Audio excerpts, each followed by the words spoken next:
कक्षा 5 पाठ 1 भाषा और व्याकरण। परिभाषा। भाषा वह साधन है जिसके द्वारा मनुष्य अपने मन के भाव या विचार दूसरों के सामने प्रकट करता है और दूसरों के भाव या विचार समझता है। भाषा के रूप। भाषा विचारों के आदान प्रदान का साधन है जो बोलने अथवा लिखने के प्रयोग में लाया जाता है। इस आधार पर भाषा दो रूपों में दृष्टिगोचर होती है। नंबर 1 मौखिक भाषा। जब हम अपने भाव या विचार बोलकर प्रकट करते हैं तो यह भाषा का मौखिक रूप होता है। इसे ही मौखिक भाषा कहते हैं। बातचीत, वाद विवाद, भाषण, कोई घटना या कहानी सुनाने में भाषा के इसी रूप का प्रयोग किया जाता है। नंबर 2 लिखित भाषा।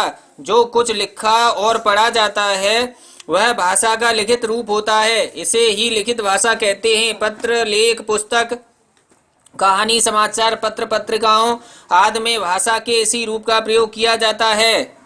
लिखित भाषा में ध्वनियों के स्थान पर वर्णों या अक्षरों का प्रयोग किया जाता है। लिखित भाषा का महत्व। विश्व का अधिकांश महत्वपूर्ण कार्य लिखित भाषा में ही होता है। भाषा का लिखित रूप सदियों तक बना रहता है। हमारा प्राचीन साहित्य भाषा के लिखित रूप के द्वारा ही सुरक्षित रह सका।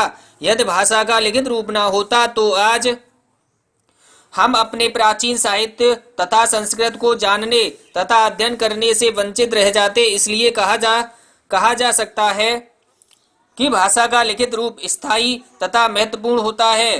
भाषा के अन्य रूप। मातृभाषा। बालक अपने परिवार या माता से जो भाषा सीखता है उसे मातृभाषा कहते हैं।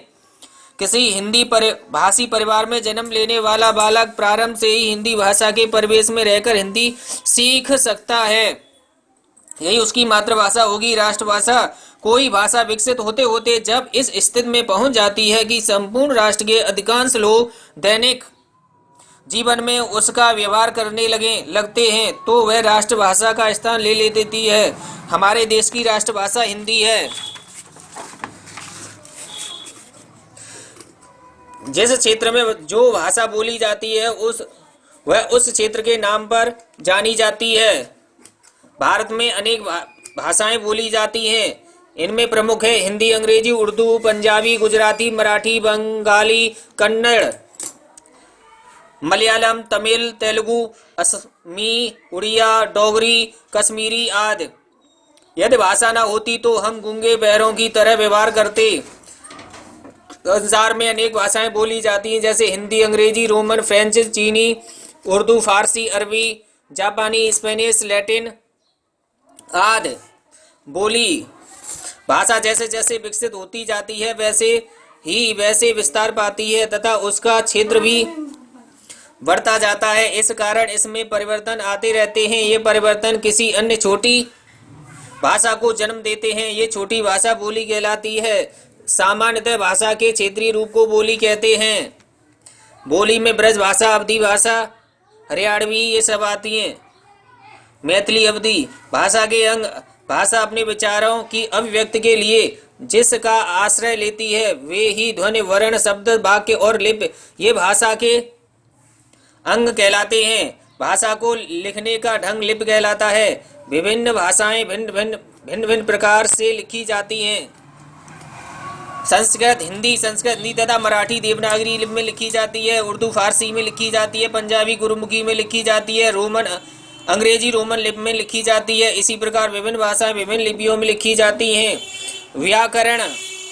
प्रत्येक भाषा के कुछ अपने नियम होते हैं। व्याकरण में भाषा के इन नियमों की चर्चा होती है। व्याकरण के आधार पर हम भाषा का व्यवहार करते हैं और इसे समझते हैं। परिभाषा। व्याकरण वह शास्त्र है जो हमें किसी भाषा की शुद्धता के नियम सिखाता है। व्याकरण से हम भाषा का शुद्ध बोलना, लिखना तथा पढ़ना सीखते हैं। शुद्ध तथा अशुद्ध। मोहन सेब खाता है। भाषा और व्याकरण में संबंध। व्याकरण भाषा को निश्चित सीमा में बांधता है। समय के साथ साथ भाषा परिवर्तन को प्राप्त होती रहती है। व्याकरण इस परिवर्तन की समीक्षा करता है तथा उसके लिए नियमों की रचना करता है। व्याकरण भाषा की अशुद्धता दूर कर उसे नवीन व संवरा हुआ रूप प्रदान करता है। भाषा के अंग। भाषा के 3 अंग हैं। नंबर 1 वर्ण विचार। इसके अंतर्गत वर्णों के भेद, उनके उच्चारण तथा संयोग की रीत आदि पर विचार किया जाता है।